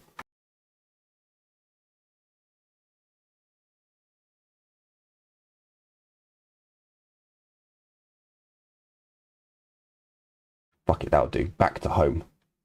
I'm fed up of seeing red dots every time, red lines, squiggles every time I write Izmir. Just add it to your dictionary. Yeah, but I don't... The problem is, how the hell do you spell Izmir? It's not how I've spelt it, because we've gone over this before. I mean, It's like, you oh, made up. I mean, this you made up. You made up the village. You decide how it's spelled. I There are know. plenty of cities with spelling mistakes, so just do it whatever. The problem is, why dyslexic praise like, no, it's not spelled, I'm just going to leave it like that. It's fine. I've just written back to home, because it technically is home. So, yeah, that is where we're going to end our episode off. I can actually tell you, you left Izmir. You left on the 100 and... Well, yeah, it's been 6 days. Huh. It has actually been 6 days. So I have actually screwed you on time. Oh, no, actually, it's longer than that. Because you got to the water's edge on day... Yeah, moving to Magos Quest was on day... okay, it was 10 days ago. Fine. It was 10 days ago that you started. Good lord. That's fine. 10 days have passed at Izmir. It makes a little bit more sense what's happened in Izmir over those 10 days. So, not a problem.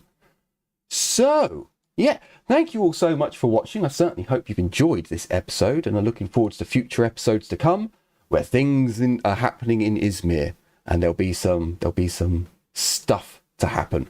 And you get to meet the Astartes again next time. So, you know. Hey! Always a bonus when an angel appears. Yay. I love it's going like you. Glorious. So yeah, take care everyone. As always, bye-bye for now. And tell another man that it is International Men's Day and you care for them. Or The don't. Emperor protects. The Emperor protects. He does. He does. Bye. See ya.